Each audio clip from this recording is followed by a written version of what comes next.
Et bonjour YouTube, ici la seule, unique, la meilleure des marmottes, j'espère que vous allez bien. Et ça y est, les vidéos deck tech sur Magic commencent enfin. Alors je vais pas vous mentir, il faut vraiment par contre pour une fois que vous me donniez votre avis. Mais vraiment parce que c'est des vidéos qui sont longues à faire, longues à tourner. Donc vraiment si ça vous plaît pas, si vous êtes en mode voir des bêtes, des belles cartes et tout, bas les couilles, vous me le dites, je prends une page Moxfield et bim bam boum, voilà.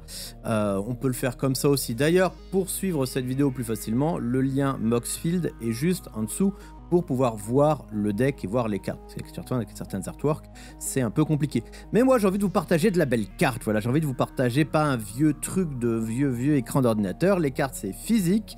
Et je dis pas ça parce que devant moi actuellement, j'ai une carte, mais si, et une autre carte. Et encore une autre carte, et bref, plein de cartes partout. Vraiment, dites-moi si ça vous plaît, dites-moi le fait de voir les bonnes cartes, c'est cool, les belles cartes, c'est cool, dites-moi si vos explications vous vont. Bref, j'ai besoin de votre retour pour voir si je continue à en faire ou non, ça vous intéresse ou non. Voilà, des bisous et bon visionnage. Et nous voilà de retour avec ma petite boîte où c'est écrit Legacy dessus, car je vais vous présenter un deck Legacy. Vous devez peut-être même deviner quel deck avec le titre. Et commençons tout d'abord par la base du jeu et ce qui a fait donner le nom au jeu à l'assaut de la tige de haricot.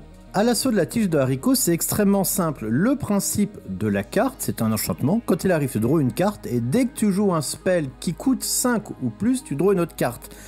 Tout le principe du deck va être donc d'utiliser et d'abuser de cette tige à assaut de haricot en jouant des cartes qui valent 5 ou plus mais dont réduira le coût, comme par exemple le delve ou alors les coups doubles comme avec le marché du Rashaka qu'on va voir juste après, pour vous permettre de faire un card advantage extrêmement fort très vite et du coup de submerger l'adversaire sous vos gestions et le nombre de cartes que vous piochez. L'idée c'est vraiment ça, vous allez piocher plus que l'adversaire, donc à chaque problème qu'il va vous poser, vous allez avoir une réponse et vous allez l'écraser au final sur le card advantage en pouvant répondre au fur et à mesure à toutes les menaces qu'il vous amène. On est clairement sur un deck contrôle, vous n'allez pas gagner en 4 tours, vous allez gagner aux alentours du tour 10 à peu près en gros, et qui en étant bleu, noir, vert, possède énormément de réponses et va pouvoir gérer absolument toutes les problématiques. Mais cet assaut de la tige de haricot qui est en 3 exemplaires est une carte extrêmement importante et c'est la carte qui vous permet de piocher énormément. Alors pourquoi on en joue 3 et pas 4?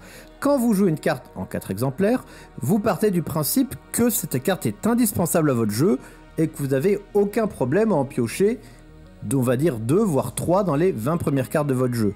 Or ici c'est pas le cas, vous voulez une tige de haricot mais vous n'avez pas besoin de 2 tiges de haricot parce qu'en fait prendre le temps en tour 2 ou à un moment donné où la partie stall un peu pour poser cette tige de haricot fonctionne, mais clairement si vous en avez 2 en main ça va vous bloquer et comme c'est une carte qu'on ne peut pas défausser par exemple sur une force de volonté ou sur d'autres contre-sorts gratuits, et ben en fait on est dans ce petit entre-deux où oui on veut la carte car elle nous apporte une vraie plus-value mais on n'en veut pas en trop d'itérations car du coup ce serait pénalisant pour le deck et pour les réponses qu'on va amener par rapport au jeu. Donc ce qui fait qu'on va en jouer 3 et non pas 4. Vous pouvez avoir une analyse différente de la mienne et vouloir en jouer une 4e édition, d'avoir 4 pour avoir très tôt en enlevant un dé ou un off que je vous présenterai tout à l'heure. Donc dites-vous ça, vous voulez modifier le jeu, vous voulez absolument jouer 4 tiges de haricots, c'est possible, les cartes que je vais vous montrer après en un exemplaire, vous en enlevez une et vous mettrez la tige de haricot. Ensuite, la carte qui fait fonctionner le deck, la carte qui fait extrêmement bien marcher le jeu avec à l'assaut de la tige de haricot, c'est le marché du Rakshasa. Je sais pas comment on le prononce, du Rakshasa. Bref, le marché quoi. Carte extrêmement simple, en éphémère, tu regardes les 4 cartes de ta bibliothèque, tu mets 2 cartes dans ta main et le reste dans votre cimetière. Ça peut vous faire penser à Stock Up, qui est d'ailleurs sorti actuellement, où vous regardez les 5 cartes, vous en mettez 2 dans la main et vous enlevez les 3 autres. Mais ici, il y a plusieurs choses intéressantes qui font que la carte est meilleure que Stock Up ici. La première chose, c'est que le marché est un éphémère, qui va vous coûter 3 également, donc un noir, un vert, un bleu, mais au moment où vous allez lancer la carte, comme vous voyez que le coût peut être différent, il va compter comme une carte qui vaut 5 ou plus et il va vous faire piocher une carte sur la tige de haricot. Donc on est sur quelque chose en éphémère qui du coup peut faire piocher plus que de cartes que Stock Up qui met en plus les cartes dans le cimetière, donc qui va bien fonctionner avec l'idée de delve et le fait de pouvoir enlever des cartes de votre cimetière derrière. Bref, quelque chose qui marche très très bien et qui est complètement en combinaison en moteur de draw avec à l'assaut de la tige de haricot. Là par contre 3 c'est vraiment le bon chiffre, vous en voulez jamais 4 parce que du coup c'est comme des stock-up, hein. Stock-up vous en voulez 1 dans la partie, 2 max, mais vous en voulez jamais 2 ou très rarement 2 parce qu'en plus c'est rituel etc. Là c'est l'avantage d'être éphémère, mais pareil. Pour moi 3 c'est le bon chiffre et je n'y toucherai point. Le reste du moteur de draw va être constitué de 4 remue-ménage, 4 ponder et une Lorient Reveal.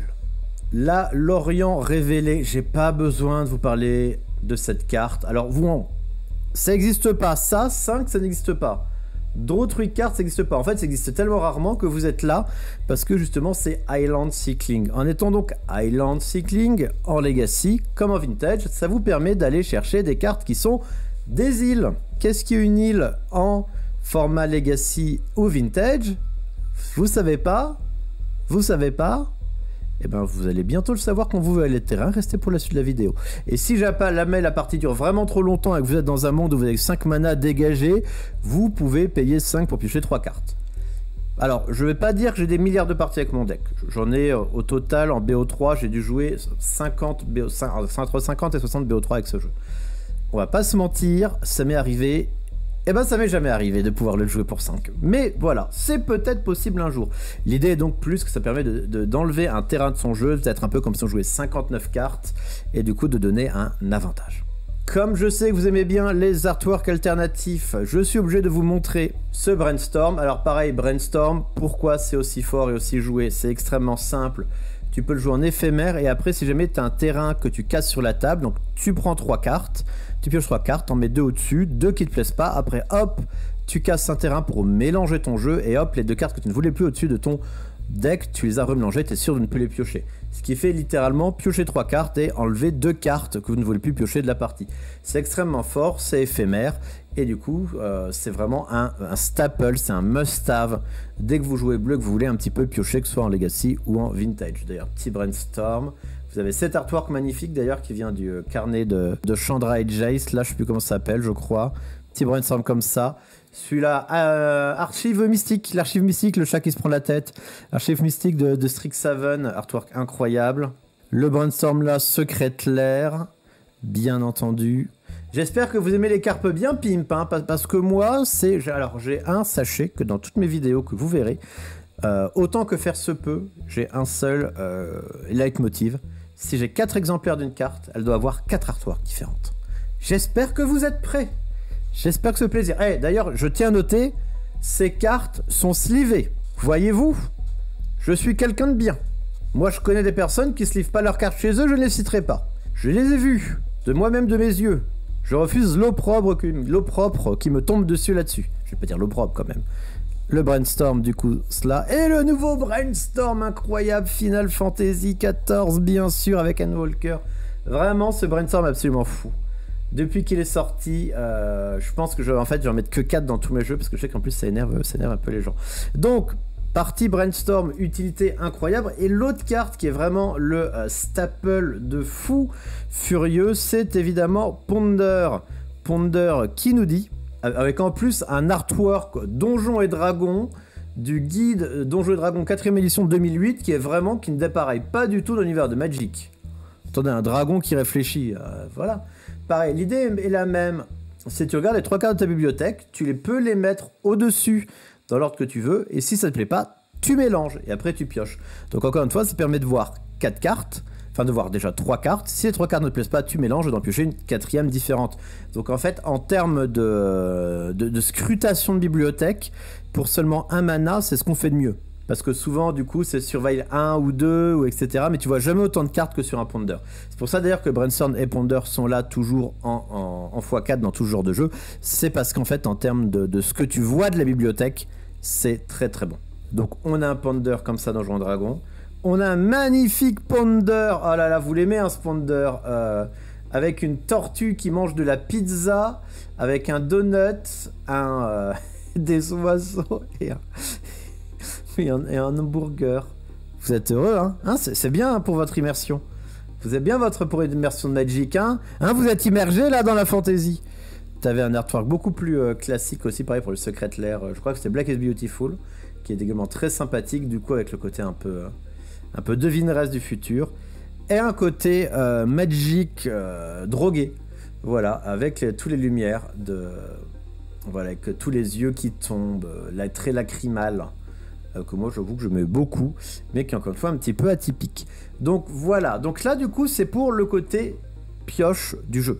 Donc là en fait vous avez le moteur de pioche, vous voyez, vous avez vu ce qui permet au jeu soit de filtrer autant que faire se peut pour permettre de trouver les bonnes réponses au bon moment, soit ce qui va vous donner un card advantage qui va vous permettre de gagner partie sur le long terme. Une fois que vous aurez pioché plus de cartes que l'adversaire, vous aurez plus de retours d'adversaire. Maintenant, il manque 3 choses. 3.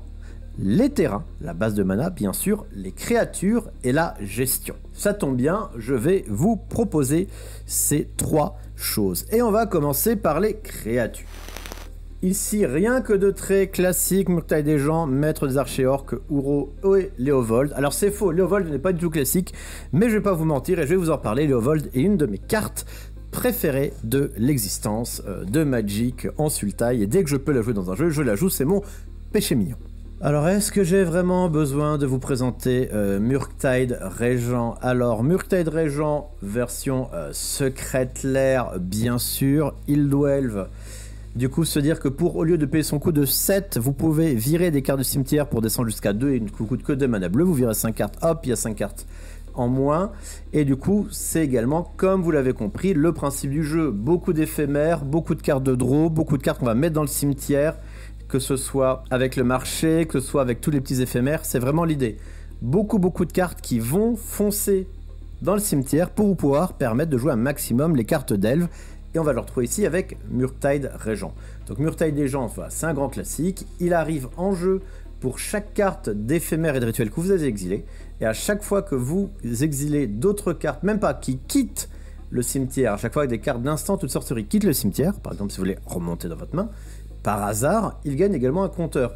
Donc ce qui fait qu'on va pas se mentir, souvent c'est une 8-8 vol pour 2. Allez, peut-être que 7-7 pour 3 des fois. Et il va continuer à grossir, ça tue très vite et c'est vraiment la carte, c'est le finisher. Ça fait un mot, ça y est, vous avez géré la partie, l'adversaire a 2 cartes en main, vous en avez 5, mais on reste en legacy, il peut y avoir une série de top deck qui renverse la game. Bim bam boum, vous le rajoutez, vous mettez Murktide Regent et vous finissez la game. Alors j'en joue 3, et vous avez vu je suis un mec sympa, j'ai mis 3 fois le même artwork. On peut en jouer 2. On peut clairement jouer 2, c'est absolument pas déconnant. T'as d'autres cartes extrêmement fortes qui sont tout à fait jouables, comme une petite madame 0-3 pour un mana bleu, les vrais savent, ou d'autres qui ont un 4e maître archer, ou d'autres cartes qui peuvent vous faire plaisir, Barrogoyf, Nethergoyf, tous les Goyf, voilà. Moi j'en mets 3, 2 c'est possible, en fonction de la version que vous préférez. Je vous présenterai à la fin d'ailleurs, rapidement, une fois qu'on a présenté la decklist, je vous présenterai pour moi les cartes qu'on peut enlever. Si je ne précise pas qu'on peut enlever une carte, genre par exemple je ne vais pas parler des Ponder ou des Brainstorm, c'est que c'est un staple. Vous n'y touchez pas parce que vous ne comprenez pas pourquoi vous y toucherez, ou parce que vous y toucherez pour la mauvaise raison. Voilà. Est-ce que c'est clair ? Vous ne faites pas n'importe quoi, parce qu'après je sais très bien ce que ça va être, vous allez recopier votre jeu, vous allez perdre avec, vous allez me dire « Oui mais Marmotte, j'ai perdu avec ton jeu ». Je vais m'envoyer la decklist et je vais voir que vous avez enlevé 2 Brainstorm et un Ponder et je vais m'énerver. J'ai pas envie de m'énerver, vous n'avez pas envie que je m'énerve. Personne n'a envie de s'énerver, donc on ne touche pas au Brainstorm ou au Ponder. Merci. Murktide Régent, on peut y toucher en prenant le vert. Autre carte qu'on ne touche pas, Maître Archer Orc. Alors, est-ce que pareil, j'ai besoin de vous présenter Maître Archer Orc? La carte est devenue voilà, c'est joué en Legacy, en Vintage, mais de l'infini dans tous les decks. Dès que t'as du noir, t'en joues 3 ou 4. Ici, je me suis retenu, je n'ai joué que 3. Et en plus, j'étais sympa pour vous. Vous avez 3 fois le même artwork. Vous avez 3 fois le même artwork. Et oui. Vous avez 3 fois le même artwork. Voilà, je suis un mec sympa. Pareil, pour moi, 3 c'est le bon chiffre. C'est vraiment, en fait, il y a trop de matchs où c'est fort. Déjà, dès que l'adversaire joue du noir, il va en avoir. Donc ça veut dire que si vous en avez moins que lui, c'est pas impossible que vous soyez en mode merde, j'aurais utilisé une anti-bet là-dessus alors que j'aurais pas envie, ça devient les emmerdes. Ça devient les emmerdes et du coup je suis pas un aficionado de ça. C'est pour ça que je vais pas vous mentir, on est entre 3 ou 4. Si je devais être sérieux, je pense que j'enlèverais le Léovold pour mettre un 4ème maître archer-orc. Mais ça fait c'est voilà, c'est une carte qui est juste trop forte. Enfin, vous la connaissez, je veux dire, si vous regardez cette vidéo, vous la connaissez. Si vous ne la connaissez pas, vous avez largement eu le temps de la lire. Et si en fait en la lisant là vous dites PTDR c'est n'importe quoi, ça peut pas être aussi fort que ce que c'est réellement. Si, bien sûr que si. On est dans Magic. Il y a eu du power creep depuis le pré-moderne, qui sera dans une prochaine vidéo, vive le pré-moderne. C'est complètement pété. Voilà, c'est un staple en Legacy en Vintage dès que tu joues noir, c'est pété. Même les decks combo Reanimator en jouent 4. Voilà, enfin bref, c'est pété, et j'arrête de parler de ces maîtres archer-orc. Il en faut 3 ou 4. Autre carte qui m'a fait jouer ce deck, car il rentre extrêmement bien dedans, c'est vraiment Uro. Uro, il arrive, il te fait piocher, gagner 3 points de vie, très important contre les decks aggro, et après tu peux mettre une carte de ta main, de terrain sur le champ de bataille. Donc ça te permet de piocher, de mettre des cartes de terrain plus vite, et en plus derrière il a escape, c'est-à-dire que tu vas exiler des cartes dans Scepter pour le faire revenir. Imaginons que tu exiles des cartes, ça va faire grossir notre ami le monsieur en bleu, Murktide Régent avant. Et comme c'est un jeu, en fait, comme je vous avais vu avec les cartes avant, avec le marché qui va mettre facilement des cartes dans son cimetière, avec énormément d'éphémères de rituels, et bien avec même les terrains, avec les fetch, et ben en fait, on va très très facilement pouvoir payer le coût d'escape d'Uro. Uro, il a un petit côté quand même double emploi avec les Murktide Regent. C'est-à-dire que Uro vous donne la pioche et tout. En fait, une fois que vous le reposez de son coup d'escape, il doit clean la game. Alors après, là où pourquoi on couple les deux, Uro et notre ami le Murktide Regent, c'est parce qu'en fait, il y a des villes faquins qui jouent retour au pays. Et oui, qui jouent retour au pays. Et ce qui fait qu'en fait, généralement, il y en a 3 ou 4, et en fait, vous aimez bien avoir un nombre de menaces dans le jeu suffisamment important pour pas que vous vous retrouviez en mode « Ah merde, j'avais 2 Murktide Regent, j'ai pris 2 Swords, je vais tuer avec quoi maintenant ?» Ouais, t'as l'Archer que ça va être chaud parce qu'à côté il y a quand même d'autres anti-bêtes, Prismatic Ending, peut-être d'autres trucs, donc c'est compliqué. Ça fait donne aussi un kill récursif. Ça donne aussi un kill récursif. Alors moi je trouve que 2 c'est le bon chiffre, clairement pour Uro. On peut descendre à 1 pour avoir un seul kill récursif si vous voulez mettre plus d'anti-bêtes, de contre ou de pioche. Encore une fois, ça c'est un choix qui s'entend totalement. Il n'y a pas de problème là-dessus, mais 2 pour moi ça trouve un petit peu un équilibre parce que c'est une carte on est content d'avoir. Et il n'y a pas de problème si on l'a en 2 exemplaires. Je mets 2 artworks, un petit artwork Mystery Booster 2, là, comme ça, un peu sympa. Et un artwork Secret Lair. Petit artwork Secret Lair. Ici également, très chouettard. Très chouettard, très sympathique. Et enfin, mon péché mignon, je suis obligé de le dire. Treovold. Treovold. Alors en fait, bon, Treovold, on va pas se mentir. En fait, je l'adore. Je l'adore parce qu'en fait, chaque adversaire ne peut piocher qu'une carte. Donc ça le fait bien chier. Ça le fait quasiment autant chier qu'un maître archer-orc.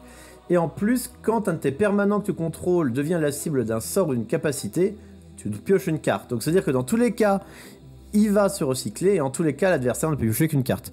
Je vais pas vous mentir, cette carte, elle est là parce que c'est vraiment mon péché mignon. J'adore la carte, j'adore son effet. C'est une carte qui me plaît depuis qu'elle existe. En plus, c'est Magali Villeneuve qui la dessine. Depuis qu'elle existe, il y a plus de 10 ans.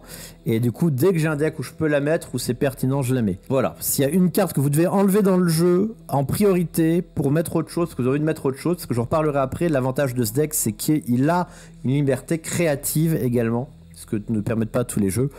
C'est clairement ce Léovold. Très clairement ce Léovold. Voilà. Voilà, c'est lui qu'il faut dire au revoir. Donc les kills c'est fait, ça tombe bien, il nous reste encore 2 choses à voir avant que je vous parle des builds différenciants et avant que je vous parle du side également qui est extrêmement important, encore plus dans un format comme Legacy. Et évidemment on va commencer par la gestion. Plein de cartes de gestion ici, un peu de défausse, de la gestion polyvalente, de la gestion ciblée. Hop là, des contre-sorts ici, des anti-bêtes par là, on va parler de tout ça tout de suite. Et en termes de gestion, commençons par une carte qui est sous-cotée. Et c'est encore une des raisons pour lesquelles j'adore ce deck, parce qu'en fait il permet de jouer des cartes sous-cotées, comme la tige de haricot, comme le marché, comme le Léovold, Bon, Léovold, c'est vraiment un plaisir perso, j'y reviens vraiment, ne le jouez que si c'est... Voilà. Et le commandement de Flestruffer, qui est pour moi totalement sous-coté. Parce qu'en fait, ce qui est important dedans, c'est choisissez 2. Donc pour un rituel, on peut gérer une créature adverse, on peut détruire un permanent non-créature, non-terrain avec une valeur de mana inférieure ou égale à 2. Bonjour Grim Monolith, par exemple. Et on peut mettre 2 points de dégâts à l'adversaire. Donc c'est vraiment une carte qui va permettre de gérer tous les petits permanents adverses d'accélération. C'est une carte qui va permettre, en plus, de vous meuler. Et vous en foutez dans le jeu de vous meuler, parce que ça vous intéresse, pour avoir des cartes pour le Delve, comme on l'a vu pour Uro, pour pas mal de choses également, pour le Murktide Regent, tout ça. Et en plus, ça peut gérer une petite créature ennemie à 3-1. Donc en fait, ça fait énormément de choses, c'est très polyvalent et c'est jamais perdu. Le gain de points de vie si vous jouez contre des agressifs, c'est clairement pas mauvais. Pareil pour le -3, -1 sur plein de petits cacas qui peuvent arriver. Détruire un permanent non terrain, surtout encore plus maintenant que les decks bleu-rouge avec le Cold Steel arrive en force en Legacy, c'est encore plus fort. Donc vraiment en fait c'est une carte qu'on ne voit jamais en dehors de cet archétype et que moi je trouve est littéralement sous-coté et qui a sa place en Legacy de par sa polyvalence. Car oui, vu la méta Legacy, on veut avant tout être polyvalent. Vous avez de la chance, il n'y a qu'un artwork pour cette carte. Du coup, il n'y a pu en avoir qu'un là. Autre carte qui rentre très très bien dans ce deck, encore une fois grâce au Delph, Murderous Cult. Pour un mana noir, vous détruisez une créature. Vous devez virer 4 cartes de votre cimetière, mais ça tombe bien. Vous pouvez absolument le faire sans aucun problème, vu que vous passez votre deck à vous meuler. Vous passez votre temps à vous meuler, à mettre des cartes au cimetière, donc ça tombe bien, vous en aurez. Et au pire, vous en avez mis 3 avec le commandement qu'on a fait avant, tout en jouant une créature adverse, pas de problème. Vous en jouez que 2, parce que vous quand même gardez des cartes dans votre cimetière. Vous quand même gardez des cartes dans votre cimetière, pour le Uro, pour Murktide Regent. Donc 2, c'est le bon chiffre. Pour moi, 2 commandements, 2 Murderous Cult, c'est vraiment le bon bail, et c'est vraiment, encore une fois, des cartes qui rentrent bien dans le jeu, dans l'archétype, et qui sont des très bons staples. Les staples sont les must-have d'un deck, hein. Sans staple, rien ne se fait. Autre carte d'ailleurs, Fatal Push, Destroy Target Creature, ou si un permanent que vous contrôlez a quitté le champ de bataille à ce tour-ci. Attention, question pour un champion, quel permanent en Legacy en Vintage quitte facilement le terrain chez 2 joueurs, sans qu'aucun joueur n'ait besoin d'interagir? Oui, ce sont les Fetchland, bien sûr.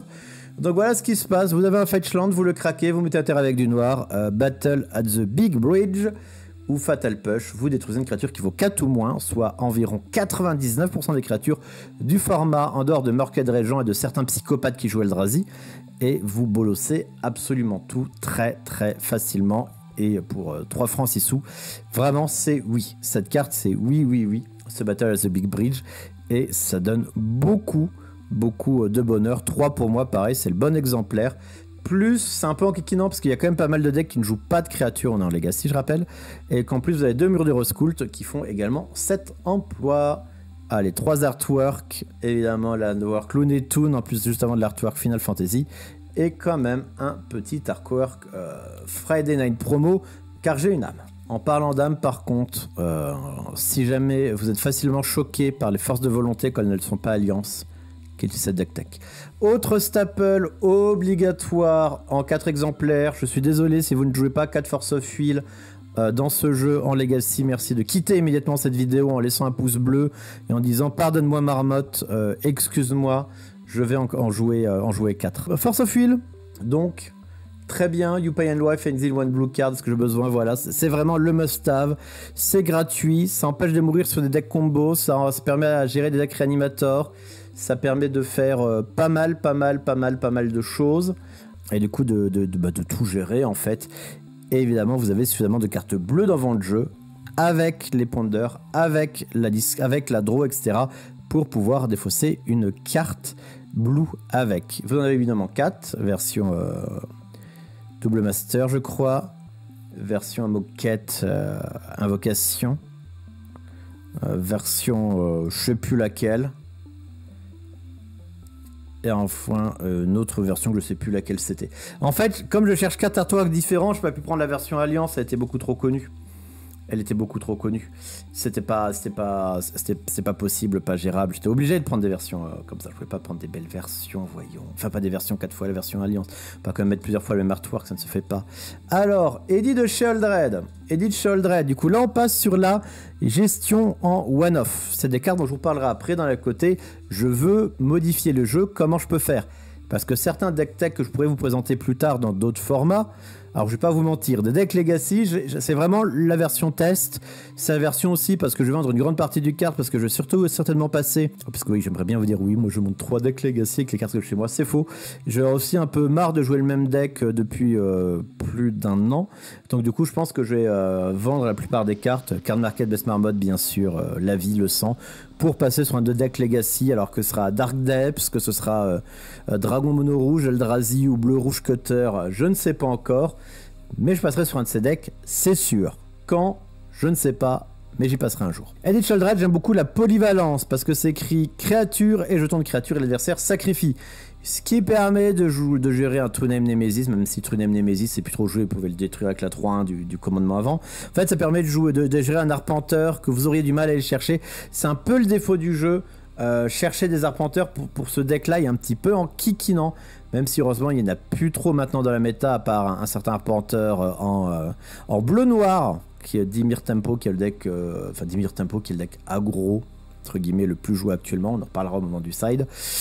C'est plutôt pour moi pas un must-have, mais c'est une carte vraiment intéressante et qui offre des possibilités que le jeu ne possède pas autrement. Mais encore une fois, les 5 cartes que je vous présentais là, c'est des cartes mes choix de deck tech. C'est vraiment des cartes deck tech en main. Et c'est des cartes, vous pouvez en mettre d'autres, sans essence. Je vous en reparle après. Ensuite, nous avons un magnifique Spell Pierce. Le non-créature spell coûte 2 ou plus. Voilà, donc c'est vraiment ce petit côté en mode ah bah j'ai un mana bleu, j'ai plus beaucoup de cartes en main, t'as déjà vu passer une Force of Will? Non pour un mana bleu. Et en fait, aussi l'autre idée d'avoir des cartes en un exemplaire, c'est psychologique. C'est-à-dire qu'en fait, il vous suffit d'en jouer une, et si les listes ne sont pas révélées, votre adversaire ne saura pas si on avait une ou pas. En fait, ça a vraiment l'effet de la carte, parce qu'en fait, on pourrait se dire quel est l'intérêt de mettre 5 deck tech en un exemplaire, plutôt que 4 fois la même deck tech si elle est vraiment plus importante, comme Eddie de Sheoldred pour gérer les Planeswalkers. Alors en fait, il y a un double intérêt pour ça. Il y a un triple intérêt pour ça, même. Il y a le premier intérêt, c'est qu'une fois que vous en avez joué une, l'adversaire ne sait pas combien vous en avoir, donc c'est-à-dire qu'il va devoir réfléchir à tourner autour des autres, même si vous savez qu'il n'y en a plus. Et du coup, ça peut lui induire des schémas de gameplay qui soient erronés, parce qu'il va commencer à jouer autour de cartes en pensant que vous pouvez les avoir alors que vous ne les avez pas, donc en fait il s'éloigne du meilleur chemin de play possible. Deuxième intérêt, c'est ultra psychologique. Quand tu prends un one-off comme ça en mode allez c'est bon là ça passe, sauf si y a Spell Pierce, et que tu prends Spell Pierce, ça marche aussi avec Sheoldred ou une carte un peu inattendue, ça t'énerve. Parce que tu es en mode, c'est pas la situation normale qui doit arriver. Donc tu crées ce qu'on appelle au poker une sorte de tilt equity, c'est-à-dire en fait tu crées tu mets l'adversaire dans une situation qui est déconfortable pour lui. Ça ne marche pas avec les meilleurs joueurs, mais évidemment les meilleurs joueurs du monde, vous ne les rencontrez pas sur les tournois de Legacy, hein. Pas de JED Pro dans Legacy. Le Legacy, comme d'autres formats, sont des formats où tu as plus de chances que ce soit efficient, ce genre de choses. Et donc, tu peux créer un truc comme ça qui fait un peu énerver l'adversaire et qui peut lui faire prendre des mauvaises décisions. Encore plus si tu as la première, c'est la 2 et la 3. Et encore plus si tu décides de la carte ensuite et qu'après l'avoir battu, ou qu'après un truc, ils disent oh là là, machin, ton spell pierce m'a bien embêté, après je dois toujours tourner autour, et toi tu dis ah bah je l'avais décidé à la 2, t'avais plus besoin de tourner autour. Voilà, genre de petits trucs. Troisième chose, dans un jeu qui a énormément de moteurs de pioche, on le rappelle, il y a Géant Vert, il y a les marchés, il y a les Ponder, il y a les Brainstorm, t'as beaucoup de cartes de pioche, tu vas pouvoir creuser facilement ton jeu. Donc en creusant facilement ton jeu, tu vas pouvoir plus facilement arriver à la carte deck tech dont tu as besoin au moment où tu as besoin. Et ça, c'est extrêmement impactant. Et ça, c'est extrêmement fort. Et ça permet d'avoir beaucoup plus de chances d'avoir la bonne carte au bon moment. C'est exactement ce que font les decks vintage, et c'est ce qu'on peut se permettre de faire en Legacy avec les decks qui ont suffisamment de pioches, comme celui-ci. C'est pour ça également qu'on a un Daze qui vous permet de remonter une île dans votre main pour contrer un sort gratuitement. Extrêmement fort, notamment en bataille de Force of Will, et extrêmement fort parce que c'est s'il y a une carte que l'adversaire ne s'attend pas à voir dans ce deck, qui est beaucoup plus hard control, entre guillemets, avec des cartes un peu atypiques, c'est bien ce Daze. c'est complètement ce Daze là. Surtout en plus ce Daze Bob l'éponge, non mais ça me régale. Hein. Petit Daze Bob l'éponge là, qu'est-ce que tu vas faire? Oh, tu veux me jouer ton petit Grim Monolith à 350 € avec ta Cité des Traîtres T1 parce que j'ai juste un mana bleu engagé et quand même c'est chez Force of Will, ça te va? Connais-tu le Daze Bob l'éponge? Incroyable. Incroyable. Et ça, peut-être que je suis un peu maléfique, je suis en train de me dire en faisant cette vidéo magique. Peut-être que je suis maléfique, mais j'accepte mon côté maléfique. Le Daze Bob l'éponge est pour moi, encore une fois, une carte absolument incroyable. Autre carte qui est un petit peu incroyable, c'est le Saisie des Pensées de Junji Ito. Alors, il n'y en a qu'une des Saisies des Pensées. L'idée, c'est vraiment la même chose. C'est pas une carte, en fait, que tu veux forcément faire T1, à part contre les jeux contrôle, qu'à part contre les jeux à combo. C'est une carte qui, par contre, quand la partie dure un peu, t'es très content de l'avoir, notamment sur l'adversaire. Je joue aussi un deck avec pas mal d'éphémères pour avoir une visu sur la main adverse. Mais c'est une carte que, si tu ne l'as pas, n'est pas dramatique. Donc en fait, c'est vraiment un ok si je l'ai, c'est cool. Si je l'ai pas, c'est pas dérangeant, mais ça me porte une petite plus-value dans beaucoup de situations si je l'ai. Et enfin, Force of Negation, aussi appelé 5ème Force of Will, sauf que ça marche évidemment que sur les spells non créatures. Voilà, c'est un peu l'idée d'une sorte de 5ème Force of Will. Il y a tellement d'éphémères, de trucs un peu forts entre réanimation et autres, que ça permet d'avoir plus de possibilités sur la gestion et plus de possibilités pour bloquer l'adversaire. Donc au final, dans la gestion, en dehors pour moi des Force of Will, Fatal Push, Murderous Cult et les commandements qui sont vraiment les must-have là, on a 5 cartes qui vous permettent de créer. Et c'est également l'avantage de ce deck, c'est comme on n'est pas sur un deck qui, comme déjà le Legacy est un format ultra joué, et comme en plus on est sur un deck nouveau, qui n'est pas joué depuis très longtemps, qui existe vraiment depuis un an et qui n'a pas forcément pour l'instant réussi à faire des dingueries en mode 8 top 8 en 3 semaines, en fait il y a une vraie part de création où vous pouvez vous adapter à votre méta locale ou la méta actuelle pour pouvoir deck tech davantage et pour pouvoir vous faire plaisir davantage pour mettre les cartes que vous voulez. Plein de landes, coucou. La base de mana à 38 000 € du Legacy, coucou. 20 landes, coucou. 20 landes dans ce jeu, ce qui est beaucoup pour du Legacy, mais 20 landes avec déjà 3 qui sont de level là, pas mal de fetch. Encore une fois, on va en reparler tout de suite. Et donc pour les fetch, en vrai, la couleur des fetch n'a pas trop d'importance parce qu'on est en Legacy et que avec tous les bilans, vous avez un fetch avec du vert, vous pouvez aller chercher, et vous avez un fetch avec du vert, il vous faut du bleu, vous allez pouvoir chercher Île Tropicale ou Bayou. Voilà, donc c'est bon, vous allez chercher ce que vous voulez. J'essaye quand même de mettre un maximum les fetch des bonnes couleurs du jeu, donc bleu-vert pour Fleur et Pluvial, bleu-noir pour Polluted Delta, bleu-noir pour un autre Polluted Delta, à nouveau un bleu-vert avec Misty Rainforest, et puis après des trucs qui n'ont rien à voir, genre Scalding Tarn, ou une catacombe ou deux catacombes verdoyantes dans le jeu. En fait, j'ai pris en gros guillemets tous les artworks différents que j'avais de Fetchland et je les ai mis dans le jeu, on va pas se mentir. Du coup, il y en a 1, 2, 3, 4, 5, 6, 7, ce qui fait beaucoup de fetch, où d'habitude on a tendance à en jouer 6. D'ailleurs, c'est une possibilité du deck d'enlever un Fetchland pour jouer un terrain de moins. Voilà, par exemple, pour pouvoir mettre une carte de draw supplémentaire ou un petit artefact ou un petit éphémère en plus. C'est pas déconnant. Moi, j'avoue que je suis un peu un psychopathe du nombre de terrains. Je joue trop en commandeur où je suis en mode combien de mana dans votre combien de land dans votre mana base? Oui, monsieur. Oui, 70 land et mana. Oui, je vais pouvoir jouer s'il vous plaît. Que j'ai tendance à toujours peut-être mettre un terrain de trop dans les decks. Pareil, faut-il qu'il faut mieux trop pas assez. Mais c'est totalement ce que j'aime voir. Et du coup, voilà. Pour en mettre 6, vous pouvez mettre ce que vous voulez. On s'en bat les steaks. L'important, c'est que vous ayez des fetch. Ça va dans le cimetière, ça permet de manger après Brainstorm. Ça fonctionne sur Fatal Push pour jouer Fatal Push. Bref, trop de choses importantes pour ne pas les jouer. Bizarrement, j'ai qu'un Wartwar pour eux aussi. Alors, pareil, les doubles bilans comme ça, j'ai mis ceux que j'avais. Hein, voilà, je vais pas vous mentir, j'ai mis ceux que j'avais. Il y a un monde parfait, ou peut-être, si tu avais plus de bilans, j'enlèverais peut-être un fetch, je ferais un bilan de plus, mais c'est pas le cas. L'important, ce n'est pas d'avoir 3 îles tropicales, 3 Underground Sea, 2 bayous. L'important, c'est d'en avoir au moins un de chaque. Ici, il y a 3 îles tropicales. Ici, il y a 2 Underground Sea et un bayou. L'idée, c'est vraiment d'en avoir au moins un de chaque pour pouvoir fetcher et de ne pas avoir de problème de couleur. Le souci, évidemment, si vous n'en avez qu'un de chaque, c'est que vous êtes vachement sensible au Wasteland. Mais voilà, en attendant, vous pouvez tout à fait mettre les landes qui vous font prendre 2 points de dégâts quand ils arrivent et qui sont des deux styles. Oui, c'est un peu moins bien, mais on va pas se mentir, hein, c'est hors de prix. C'est pas pour rien que je suis en mode peut-être que les revendre pour faire un autre deck, etc. c'est pas mal. Pas le choix. Pas le choix. Et faites comme vous pouvez là-dessus. 3 Wasteland ici, 3 Valley of Gorgoroth.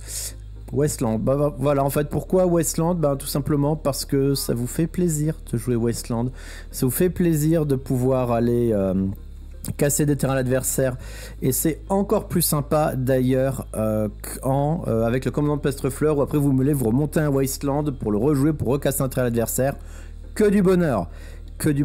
J'en joue 3 parce que même si on joue 20 terrains, on est un petit peu limité par les différents trucs et c'est un petit peu des fois problématique. Donc on veut pas trop de mana color et on reste sur les Wasteland.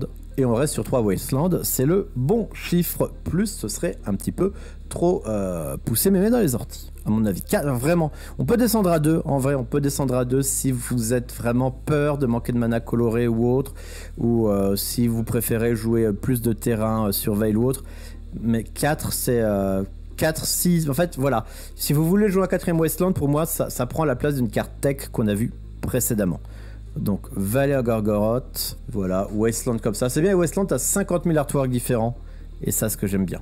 Et enfin, 2 terrains que j'aime beaucoup et qui sont pour moi aussi des vrais must-have dans le jeu, c'est ce Labyrinthe des Haies, qui est forêt et île, qui arrive engagé, mais qui vous permet, si vous piochez un land, une fois que vous avez un petit peu tous vos problèmes de mana réglés, d'aller chercher ce terrain sur Veil pour du coup, encore une fois, creuser d'une carte dans votre jeu, en mettre une au cimetière si pas nécessaire, et vous donne plus de chances de top decker la carte dont vous avez besoin. Même principe, Mystic Sanctuary qui arrive taper sauf si tu contrôles 3 îles ou plus. Ça tombe bien entre île topicale et mer souterraine, ça arrive. Et du coup, ça vous permet de prendre une carte de votre cimetière, d'éphémère ou de rituel, de la mettre on top. C'est que you may, donc c'est pas obligatoire. C'est un magnifique bord blanc grâce au Mystery Booster. Et c'est une vraie aussi plus-value du jeu, notamment avec le side. Et il manque enfin mes 2 terrains de base préférés. Bien sûr, un swamp, il est beau, hein, et une île. Si jamais il y a des adversaires qui vous font détruisez ce terrain, allez chercher un terrain de base, mettez à peu près les terrains que vous voulez. Moi j'ai mis les terrains des cartes les plus jouées. Ça peut tout à fait faire sens de laisser un marais et une forêt, bord jaune uniquement, un marais et une forêt pour du coup justement avoir, en cas de prendre Blood Moon, Magus of the Blood Moon ou le truc en bleu, pouvoir faire un Assassin's Trophy sur une de ces cartes. Voilà. Donc si on doit faire le bilan de ces terrains, on est sur pas tant de terrains que ça qui produisent du mana réellement. On en a 6 ici, plus 4 autres 10 ici. On arrive à 10 terrains qui produisent du mana. Tout le reste allant être sacrifié d'une manière ou d'une autre. Et c'est pour ça que je vous dis qu'on peut vouloir enlever un Wasteland pour mettre un terrain de plus.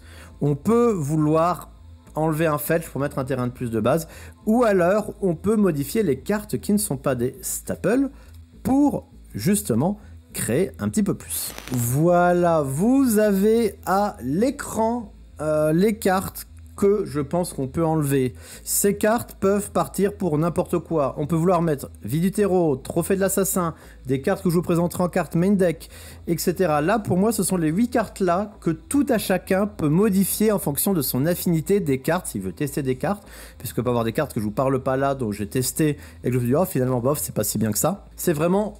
Voilà, vos 20% du jeu, 15% du jeu créatif. Et ça, c'est bien en Legacy. Parce qu'en fait, on a tendance à être dans des méta ultra figés, dans des méta où c'est compliqué de jouer tel ou tel truc. Et ces cartes-là vous permettent très facilement de mettre le jeu comme vous le sentez. Vous voulez plus de casse-terrain, bim, un Wasteland de plus, une vie du terreau, peut-être un commandement, peut-être voire 2 vies du terreau. Vous voulez plus de gestion du board, ok. Des trophées de l'assassin, par exemple. Vous voulez plus de défausse, 3 Souk Size.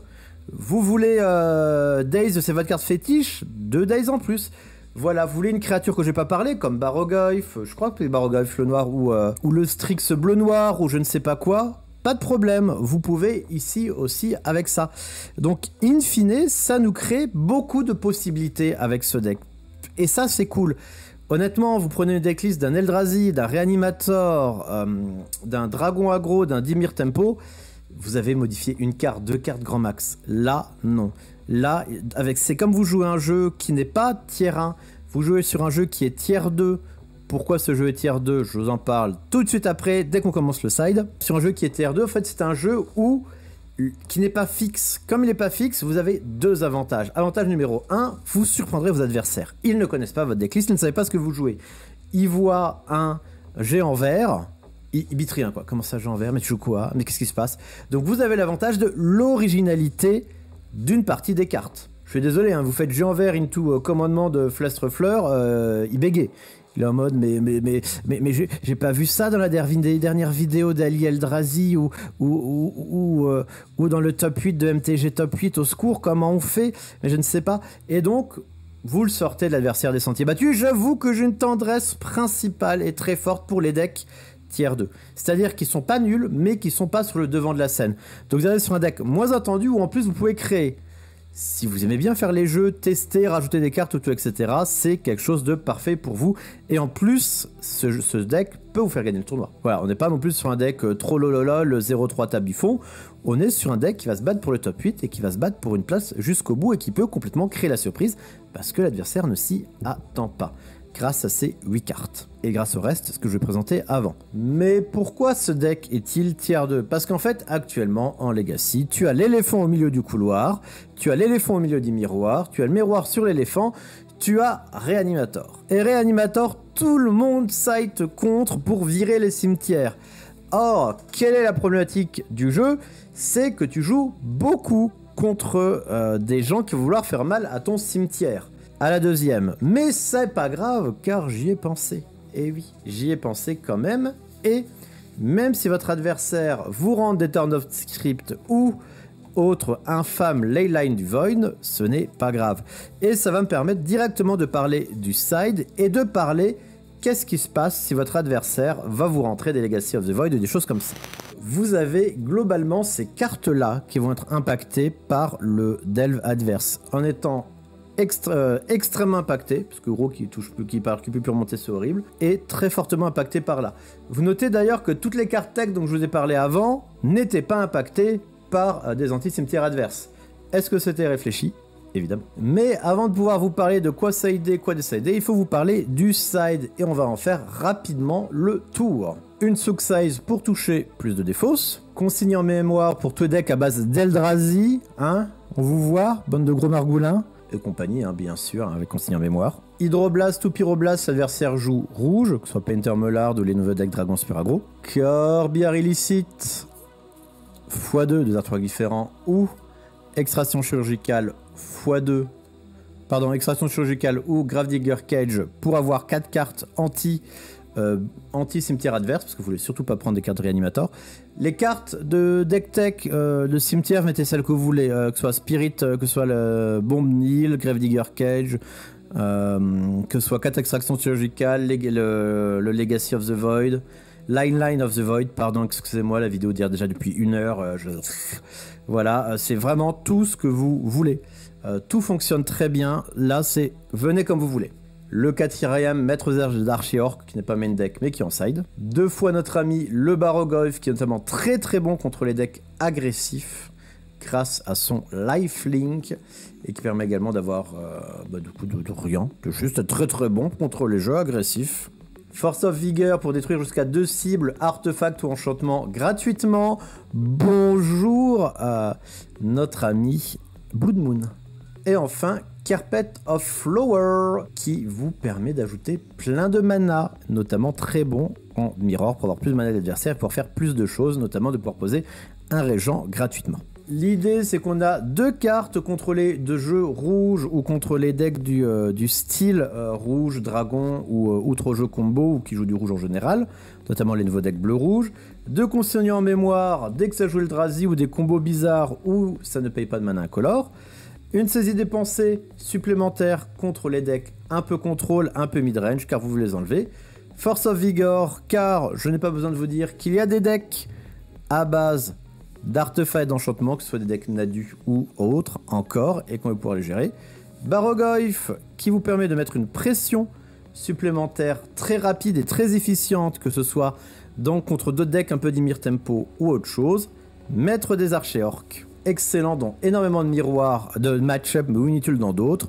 Il est là pour rajouter de la violence sur des match-up utiles. Une carte contre les jeux purement contrôle, Carpet of Flower, et 4 cartes contre le cimetière.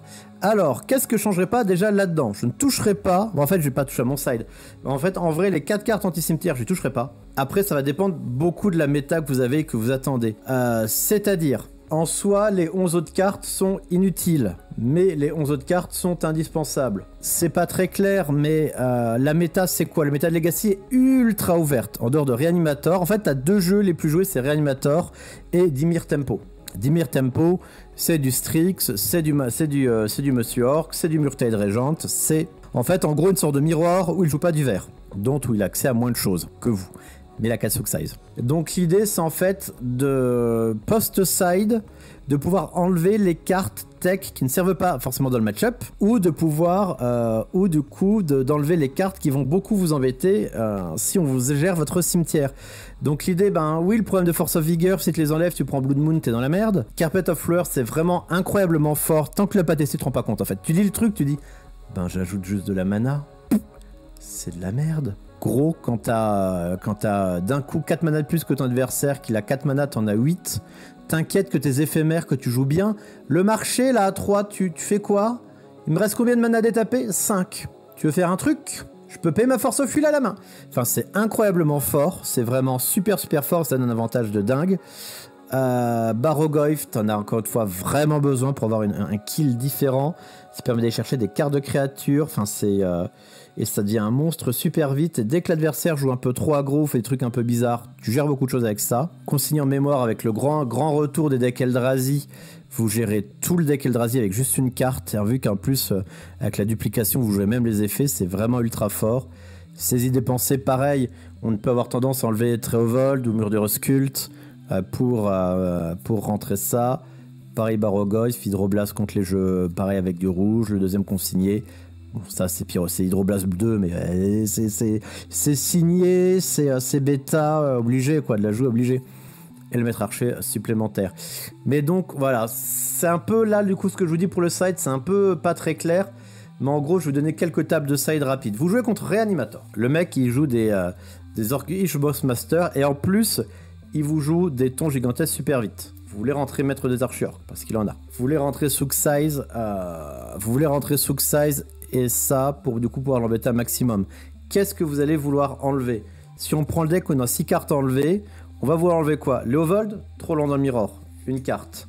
Tout ce qui est contre et autres, commande Prestefleur. Non créature, non terrain, c'est trop lent dans le match-up. 3 cartes.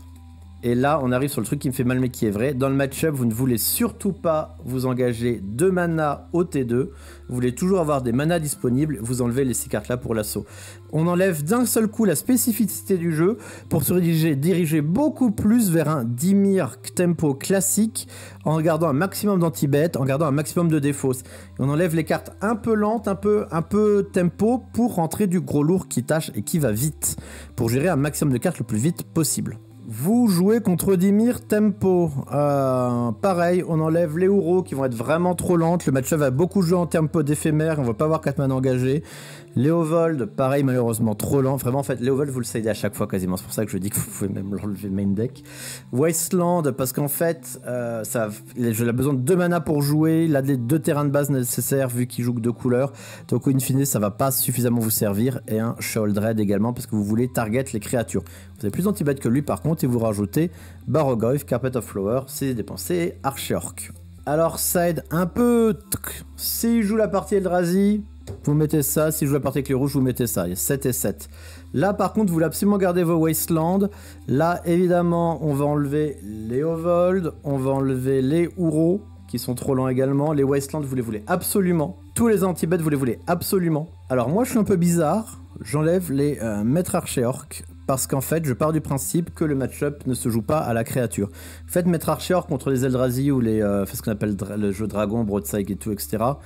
ils vont être 1-1 et puis basta. Il va faire une fois un truc, ils piochent pas plus d'une carte par tour, sauf si c'est une chèvre, mais tes adversaires sont pas des chèvres. Toujours parti que vos adversaires sont pas des chèvres. Uro trop lent malgré le gain de points de vie. En fait, on remplace simplement Barrogoyf par Uro et force de négation, Léovold, pas suffisamment polyvalente. Tu vas te prendre Blood Moon où tu auras des gris monolithes à gérer, force de vigueur obligatoire. Barrogoyf s'est dépensé pour avoir gros ton directement T3 et non pas ton futur plus tard et vouloir gérer le truc du board et après soit raid Elemental Blast soit consigné en mémoire. Et enfin, si votre adversaire joue contrôle, oui, il y a des jeux 4 couleurs contrôle, vous enlevez ça, les bridges, vous enlevez le Fatal Push et vous rentrez saisie, Carpet of Flower et Maître Archer Orc. Alors à noter que ce side change très fréquemment avec les cartes deck tech. Et oui, pour finir avec cette vidéo, le side également est changeable. Une carte que j'ai du mal à ne pas rentrer, il faudrait que je rentre plus, c'est Brutal Decay / Trophée de l'Assassin pour gérer absolument tout. C'est vraiment la difficulté pour moi avec le side. Mais en fait, l'idéalement, si je devais refaire un tournoi avec le jeu, c'est pas forcément au side que je toucherai toujours, c'est vraiment au main deck, à mon avis, ou pour les cartes tech. Je pense que j'enlèverai un Daze. Je pense que j'enlèverai les cartes là. Je pense que Léovold il se transformerait dans le 4ème Archer Orc, ce qui laisserait une place supplémentaire dans le side. Je pense que Lady Sheoldred ainsi que le Daze deviendraient 2 Brutal Decay ou un Brutal Decay, un Assassin's Trophy. Je pense que la force de négation ici se transformait certainement en vie du terreau pour pouvoir faire Wasteland récursif. Non, je pense que ça se transformait peut-être en autre carte encore tech, mais j'en ai parlé tellement, c'est tellement de trucs qui peuvent rentrer que je ne sais pas encore laquelle. Par contre, je pense que du coup, la place dans le side qui est celle du maître archer orc se transformer en vie du terreau qui est incroyable dans certains match-up, mais réellement, littéralement incroyable. Après, Edith Sheoldred, c'est incroyable aussi également si vous jouez contre les decks Dark Depths Marilage ou Land qui existent. Enfin, encore une fois, voilà, c'est pas évident. Il y a vraiment des choix, encore une fois, ici, que vous pouvez faire avec ce deck, soit dans le main ou dans le sideboard. J'essaie de vous donner la table de side comme je l'ai vu moi-même. J'essaie de vous donner un maximum d'indications comme vous l'avez vu vous-même là-dessus. J'espère vous avoir en tout cas bien aidé. J'espère que cette deck tech Legacy vous a plu. C'est long mais il y a beaucoup de choses à dire. C'est le problème quand on connaît bien Magic comme moi, j'ai trop de choses à dire. J'espère que ça vous servira pour d'autres. Vous avez vu des belles cartes, que ça vous intéresse. Encore une fois, commentez modèle de marmotte en plastique, dites-moi si c'est chouette ou pas. Non, parce que sinon je sais pas ceux pour le commandeur, le duel commenteur, le DH ou le CDH ou les autres formats, hein, si ça vous intéresse pas. Du coup, dites-le moi. C'est en mode, ouais, marmotte, on préfère que tu fasses découvrir des jeux ou autre, je ne sais pas. Dites-moi, encore une fois. Ces vidéos YouTube, mes vidéos YouTube sont aussi vos vidéos YouTube. Oh, c'est beau. Ciao tout le monde, et excellente fin de soirée, et abonnez-vous!